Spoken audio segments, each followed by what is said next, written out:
Alors bonjour à tous, je vais vous expliquer rapidement, je vais essayer en tout cas vous relater quelques faits me concernant et démentir certaines choses qui ont été dites dans les médias.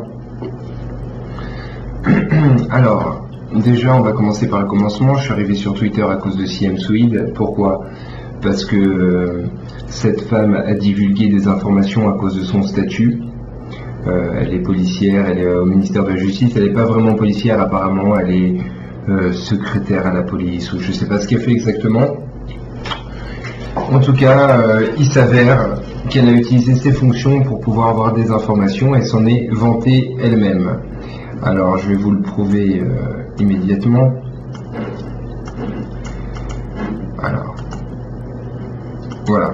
Donc, CM Swede a publié un tweet en parlant donc des jeunes de la LDJ. Ah, le trombi est vrai, visiblement il y a eu des fuites policières, 3 petits points. Ces 3 petits points prouvent, elle sous-entend en tout cas, à moins qu'on soit idiot, que c'est elle donc qui a participé à ça, qui est même peut-être l'auteur exclusif.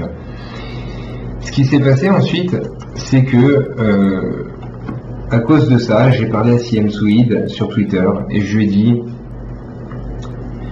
écoute, non, je vais juste envoyer un tweet en lui disant: salut, Edil va bien. Alors Edil, je crois que c'est le prénom de sa fille, Edil ou Edith, peu importe. Si je lui ai dit ça, c'était évidemment pas pour aller taper sa fille, c'était uniquement parce qu'elle aussi avait dénoncé des gens et je voulais lui montrer que nous aussi on pouvait avoir des informations sur elle et que c'était pas bien de faire ça. À ça, elle m'a répondu directement: je t'interdis de prononcer le nom de ma fille. Si tu la touches, ma famille, mes amis et moi-même te tueront en personne. Cette personne, CM Swede, travaille au ministère de la Justice. Elle est policière. Je pense qu'elle aurait dû avoir déjà un devoir de réserve et ne pas me menacer de mort comme ça. Mais c'est pas ça le plus concernant. Le plus concernant, c'est que le lendemain, il y a Benoît Lecor, de rue 89, un journaliste qui vient et qui fait un article sur moi. Son article, effectivement, il ne m'a pas du tout plu. Pourquoi ? Parce qu'il a menti dans l'article.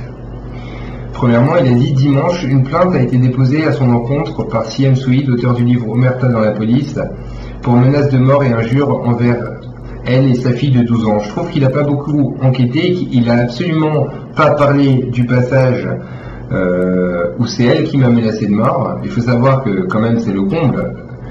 Elle m'a menacé de mort et le lendemain, elle publie comme quoi elle a fait une plainte contre moi pour menace de mort. Et Bruno Lecor, qui est censé rapporter l'information, rapporte de la merde en disant ça. Deuxièmement, il a dit: tous en sont persuadés sur le chat, Booba est de confession juive, il convient donc de lui faire justice.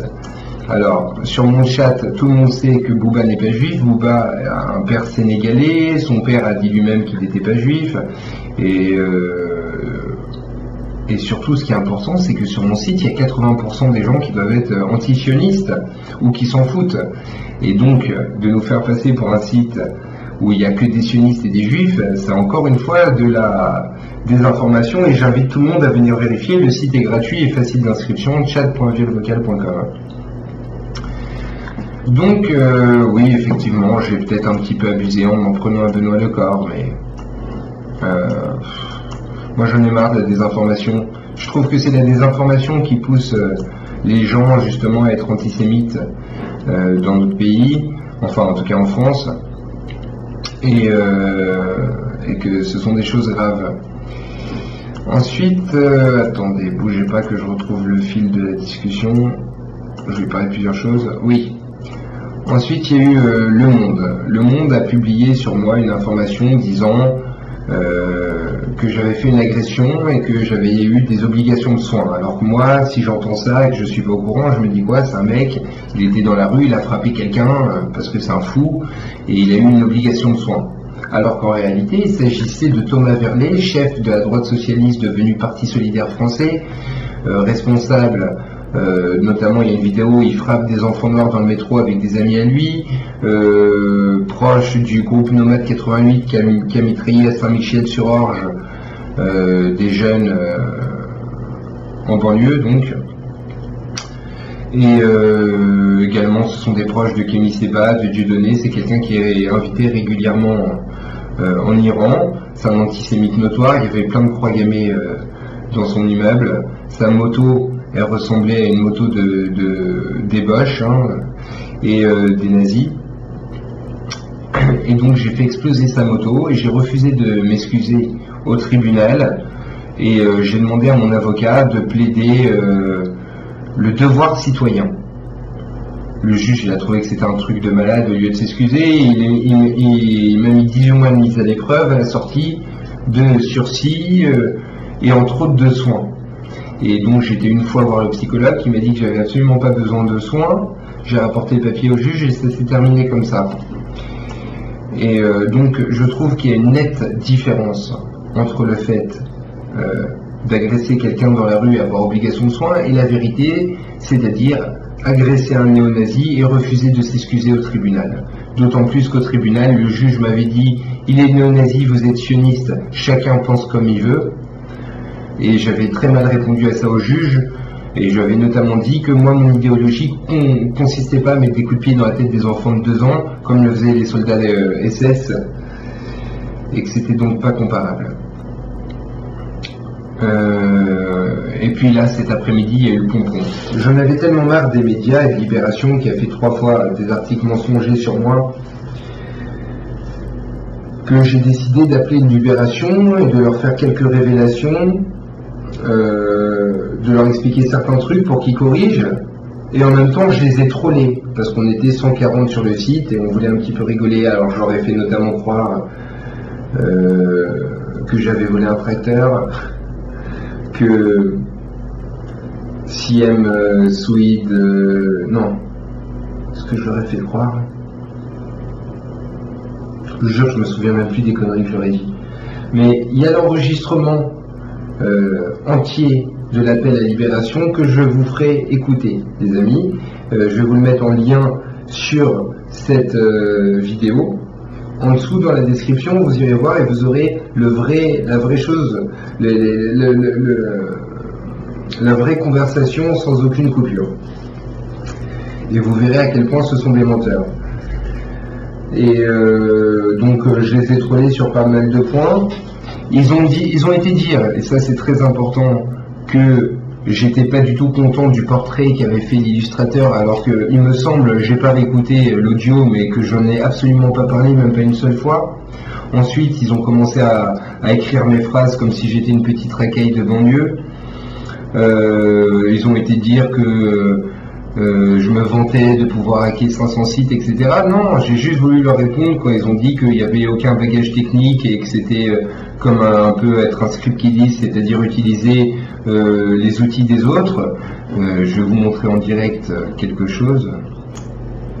Donc voilà, je vais montrer tout de suite que ce qu'ils ont dit était faux. Donc ça c'est un petit programme. Ici on va mettre n'importe quel mail, par exemple Ulcan VVV 3 fois. Voilà, on le saisit comme ça. On clique ici. Ici vous avez une liste de sites. On peut l'obtenir tout simplement en tapant un doc Google, comme ça. Voilà, après on fait search. Bon là j'ai déjà des sites. On appuie sur bouton 3. Mon programme va découper les URL comme il faut. Et là vous appuyez simplement sur hack massif. Et on va voir le résultat. On va commencer, voilà. Dès le 2e site, un nouvel identifiant vient de m'être envoyé par mail et il s'agit de l'identifiant de l'admin. Comme on peut le vérifier ici, on va faire rafraîchir la liste. Ah non, j'ai mis 3V cette fois-ci. Voilà, rafraîchir. Et là vous avez Radio Africa One avec le login. Vous cliquez ici. Preview, donc voilà, admin, on va mettre admin 5, on clique et vous voyez on est directement connecté à l'administration, on peut faire ce qu'on veut sur le site. Voilà, et là on continue et il y a beaucoup de sites qui sont faillible avec ça. Là, il y en a encore un autre, vous voyez, chemin vert. Je vais vous montrer rapidement. Voilà, il y a un deuxième qui vient d'arriver, un deuxième mot de passe admin. Donc, tout ça pour dire que quand Libération dit que je suis un script qui disent ou autre, c'est faux. Quand ils disent... Attendez, excusez-moi, je vais juste reprendre la caméra. Voilà. Et en plus, ils sont tellement cons, ils sont tellement incroyablement... qu'on arrive à leur faire croire des trucs du genre voleurs de tracteurs. Je sais pas si vous imaginez à quel point ils sont cons. On les a baladés, Samy Djema, c'est pas vrai. Ils ont dit oui, Samy Djema, une autre personne extrêmement connue dans ce milieu-là. Samy Djema, on a fait son stick parce que je l'aime pas. C'est un mec qui venait sur mon site et il a rien sur son stick, il a juste un truc de recel, une connerie de merde. Et c'est pour vous dire à quel point ce sont des mythos. J'ai dit Samy Djema, ils ont dit une autre personne connue. Incroyable, incroyable, à quel point ils relaient des informations mensongères, on leur tend un sucre comme ça, et en plus ils se sont pas occupés de tout ce que je leur ai dit d'important, ils ont noté que les trolls. Ce qui les intéresse au journal Libération, c'est les trolls, sûrement, parce que c'est le journal qui vend le moins, le quotidien qui vend le moins de France, tout simplement. Donc voilà, c'était un petit peu pour remettre les points sur les i. Ah, et puis je voulais dire aussi une dernière chose.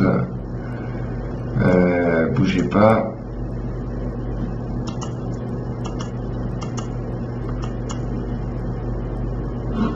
Ah oui, alors, je voudrais passer le bonjour, c'est très important.